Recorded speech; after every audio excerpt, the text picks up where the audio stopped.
Hello, this is Tallie. This is Tallie Hypothesis, the other side of the Iran Contra Affair. If the Jamaicans have Uzis, then they got them from Iran. Once again, this is Crime Perspective Today, making amends, telling our side of the story. How did we get here today? Now, this is regarding the African American criminal culture in Dallas, Texas. I sort of put all my notes together and came up with video 3-part, I'm going to call it 3-6, because we still haven't got to the big secret, but we are real close to the big secret. And once again, this is the African American criminal culture in Dallas, Texas, the Dallas, Texas crack epidemic in the 80s. Now, that's very important because this most definitely is a change. It was one of the major changes in our culture here in Dallas, Texas. Now, if you ever been a counselor, an addiction counselor, you might work at a treatment center, inpatient, or you might work in outpatient, or you might work at a prison. Now, when you work in inpatient counseling, you might have 49 men or women on the unit, or if you work in a prison, you might have 58 men or women in a dorm. So you have different populations. And a lot of this that I'm going over, I'm starting off with the white culture because, unfortunately, I haven't been successful in getting my documentary made. This is like a zero budget, $100 budget right here. This is, so I reviewed the white culture. They're probably saying that she's Uncle Tom, she's, kissing the white culture butt. But, if you ever work in a treatment center or a prison, as an African American counselor, we most definitely need to know as much as we can about our patients. You can have two white men sitting together. One has a swastika and the other has an Irish symbol. And we can sometimes, classify them all in the same category. So we're going to talk about, before we get to the other side of the Iran Contra Affair, and I most definitely do not want to talk about El Chapo because, he is on trial. So I'm just really going to go over my notes. I'm going to read my notes verbatim. This is what this is all about. For you can keep you up to date on what I'm thinking. Once again, I've just been gathering data, correcting myself. So I want to start off with thanking the newspapers in Dallas, Texas. The Dallas Observer, Texas Monthly, D Magazine, Dallas Morning News, PBS.org, The Guardian, The Washington Post, Time, History.com, Chess.com, Spanish Colonization.com, U.S. Law, Smithsonian Magazine, Applet.com, Tony Discostino, IVN, GQ.com, Borderline Beat, JFKFacts.org, LA Times, Mob Museum, Texarkana Gazette, American Dope Owl Prophet, and most definitely a whole lot of others. But these are just to name a few right now. So I'm going to go over a few facts. Remember, I'm just reading. According to Wikipedia, Texas is the second largest state in America behind Alaska. According to Wikipedia, 2018, Texas is the second most populated state in America behind California. We have a population close to 29 million. We are going to take a look at the top 5 ethnicities in the state of Texas. Now, I can mess up on my vocabulary, so you have to excuse me. Number 1 is Mexicans. I'm saying Mexicans, not to offend anyone. German, African American, Irish, and American. Now, when we say American, it's mostly whites from certain states who identify with as being American. We'll come into that a little bit later. A lot of English consider themselves to be Americans.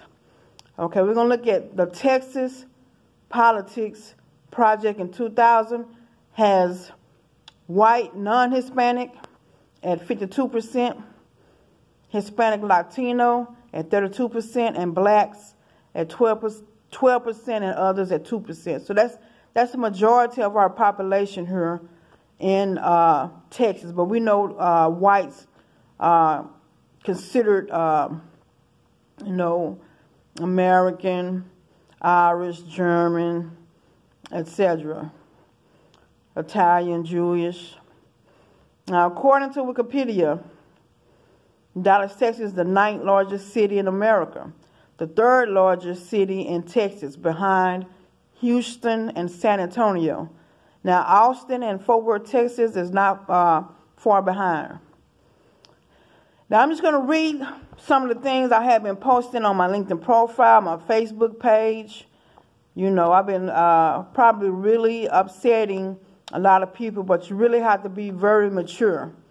Especially if you work with diverse populations, you have to be very mature, because we really haven't had the opportunity to dwell in the black component of my vision. Okay, so we got, I have another major correction, okay? The United Kingdom or Britain consists of 4 countries: England, Northern Ireland, Scotland, and Wales, and about 6,000 small islands, according to Wikipedia.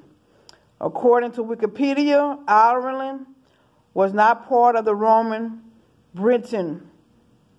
Roman Britain was an area of the island of Great Britain that was governed by the Roman Empire.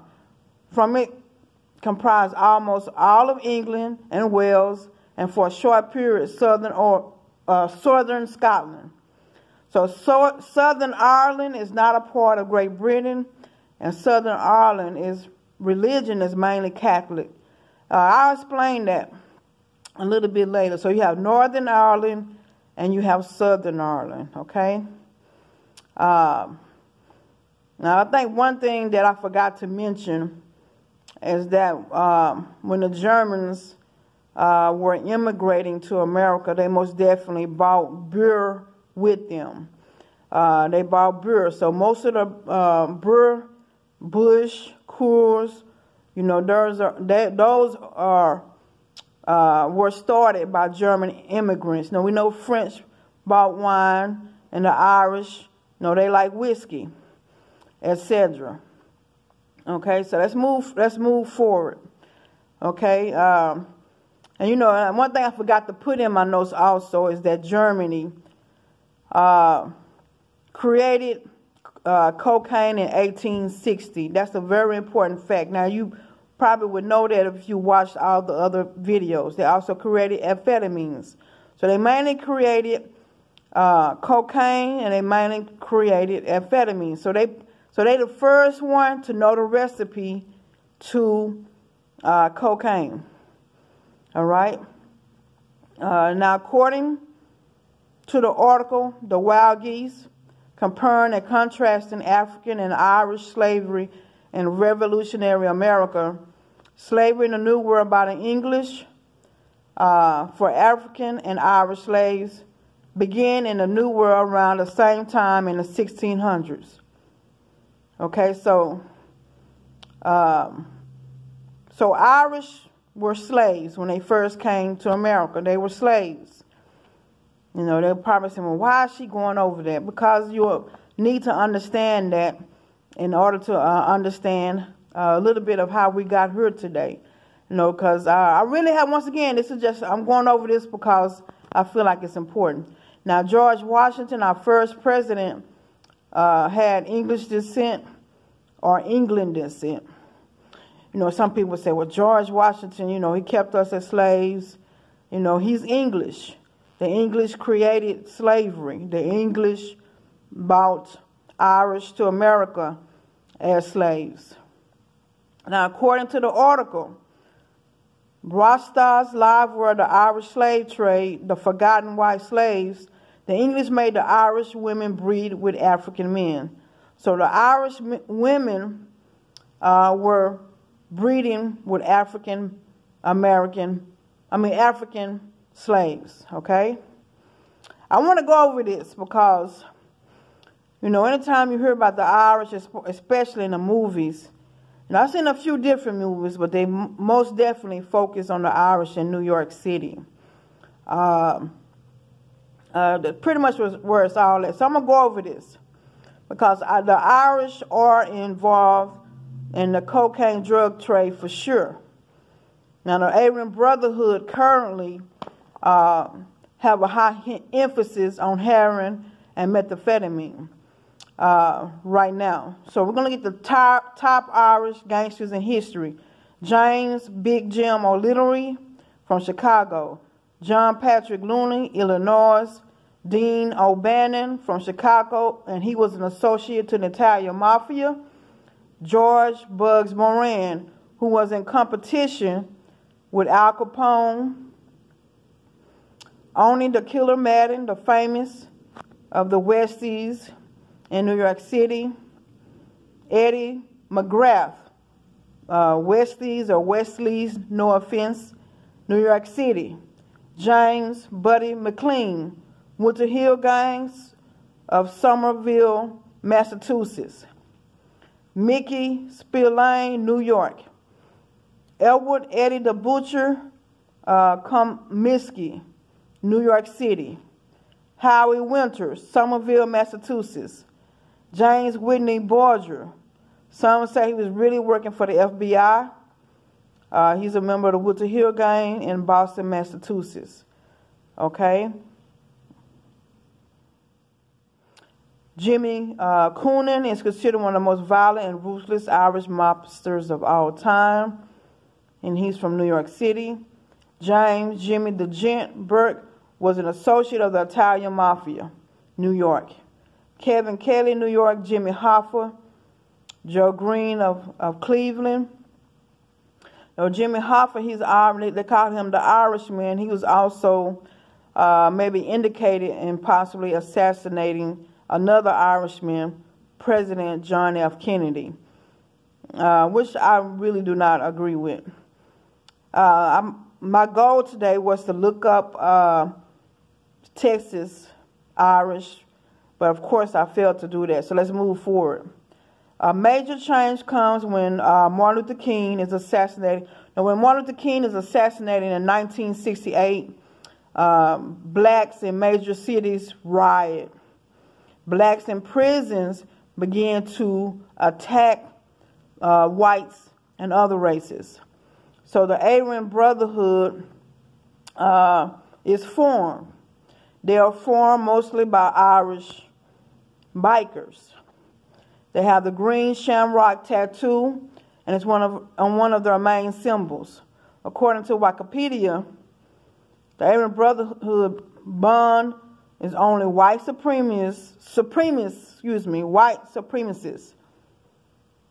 Is the only white supremacist group that allow Jewish members. Okay, now we know we also have the Aryan Brotherhood of Texas. Okay, so once again, I'm going over my notes right now. President John F. Kennedy was Irish and a Catholic. His father made whiskey and is rumored to want to take down the Italian Mafia. The Texarkana Gazette discusses that Dallas, Texas, as being the place to go to for narcotics, prostitution, and gambling in the early 1900s during prohibition.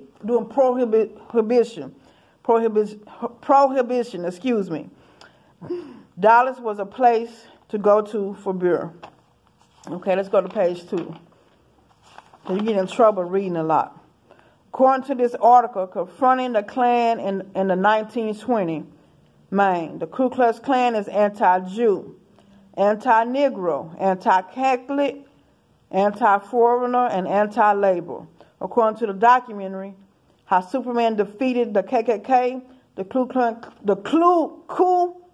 Klux Klan was started when the Civil War ended by Confederate veterans in 1866. So that's a major difference. So the Confederate veterans in the South started the KKK. who was opposed to Reconstruction in the South and had over 5 million members. The KKK had headquarters in Atlanta, Georgia. Nathan Bedford Forrest, former slave trader and former Confederate war general, was the first leader of the Ku Klux Klan. Okay. Now, I won't bring this up because we're going to go over this later. Lee Harvey Oswald's father was a distant cousin to Confederate General, Confederate General. Now, about the KKK, my mind is blank, so I'm going to move forward. Okay. Did Irish students at Notre Dame fight the KKK? According to Wikipedia, 6 former officers of the Confederate Army founded it. That should not be Confederate. That should be the Union Army. The Union, wait a minute. Let me go over this. That is correct. And did the Irish students at Notre Dame fight the KKK? Now, according to Wikipedia, 6 former officers of the Confederate Army founded the KKK. Notre Dame is in Indiana. According to Wikipedia, Notre Dame nicknamed Fighting Irish. One possibility is that the nickname is inherited from Irish immigrant soldiers who fought in the Civil War with the Union Irish Brigade. Now, the University of Indiana is also in Indiana, according to Wikipedia. The first professor was Boehner Rush Hall, a Presbyterian minister who taught all of the classes in 1825 to 27, and they mostly hire other Presbyterians. So they're not hiring Catholics, they're hiring Presbyterians. So you have the Notre Dame. So you know the Notre Dame students fought the KKK when the KKK had a rally in Indiana. So the Notre Dame Fighting Irish is one possibility. The article reports that Dallas, Texas Ku Klux Klan once had the largest membership of KKK members in the world. Just thinking. My grandmother was alive in the 1920s, 1930s, and 1940s, the height of the Ku Klux Klan, when they had almost 5 million members. The Ku Klux Klan, which was founded by Confederate soldiers, and yes, they had police officers and politicians as members. Did my grandmother believe the KKK played a major part in the assassination of President John F. Kennedy? Was Lee Harvey Oswald a member of the KKK? According to Wikipedia, Lee Harvey Oswald's father was a distant cousin to Confederate General Robert E. Lee. Did the KKK, who was anti-Catholic, assassinate President Kennedy, who was Irish and the first Catholic president elected in the United States of America? Was it the police in Dallas, Texas, really KK members, etc.? And the police really causing the Dallas, Texas Mafia major problems. Now, one thing I forgot to put in this report, I said it previously in other videos that I have made, Joseph Savillo and Mr. The Jewish Mafia and the Italian Mafia started drug trafficking in Dallas, Texas in the 1920s, but for sure in the 1930s, they was trafficking narcotics. They were trafficking heroin and morphine. Now we got to go over this. The Spanish-Italian connections, relations between Italy and Spain. Both previously a part of the Roman Empire, which also included part of Britain, France, Turkey, Istanbul, Jerusalem, Egypt, Syria, Armenia, Arabia. The powerful Greeks became part of the Roman Empire, etc., and have been very strong for centuries. Spanish conquistadors, Christopher Columbus and Americo Vespucci was Italian, but sailed for Spain. Spanish conquistadors conquered most of South America, Central America, North America, Florida, part of the West Coast, California, Texas, etc., Louisiana. The Caribbean, Jamaica. Now, Jamaica ended with British taking over. Cuba. Haiti they had Haiti at first, but it was eventually taken over by the French. Puerto Rico, Dominican Republican, Bahamas, etc. And some of these countries were later owned by the French or British.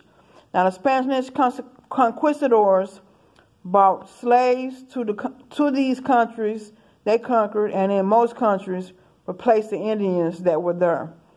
Now, the whites in most of these countries that remain conquered by the Spanish conquistadors have Spanish ancestry from Spain or Portugal.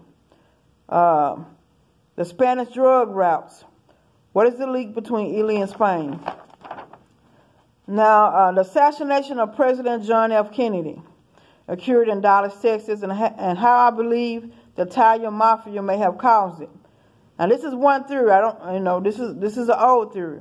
Cuban Mafia member Santo Trafficante Sr.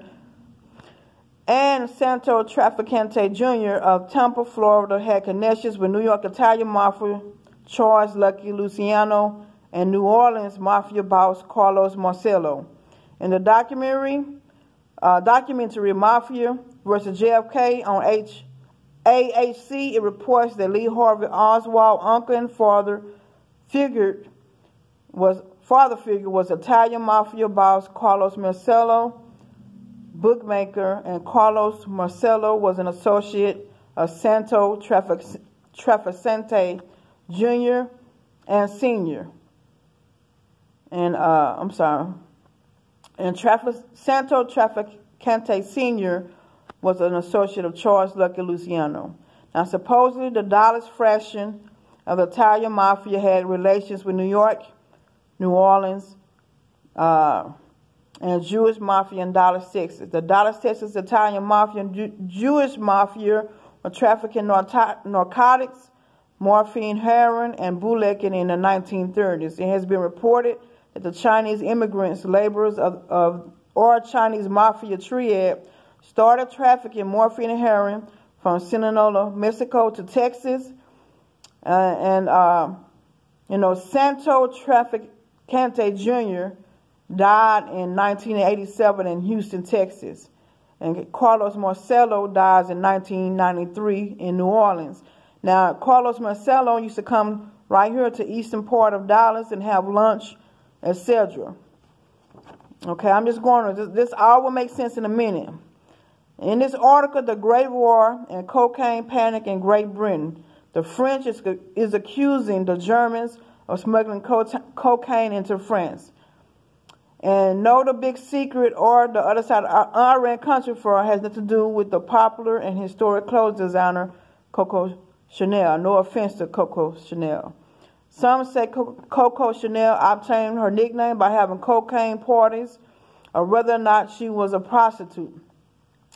I have not read her book yet, Sleeping with the Enemy, or whether or not if she was truly a spy for the Germans, a Nazi agent. But she's from French. When the Germans came to France, when during the wars or whatever, she was chilling with dictators, generals in the German Nazi party. So she had some major connections, and whether she was a designer or not, they was giving her major money. So she's really a big girl in the game. So they sort of called her a spy because she was going back and forth, with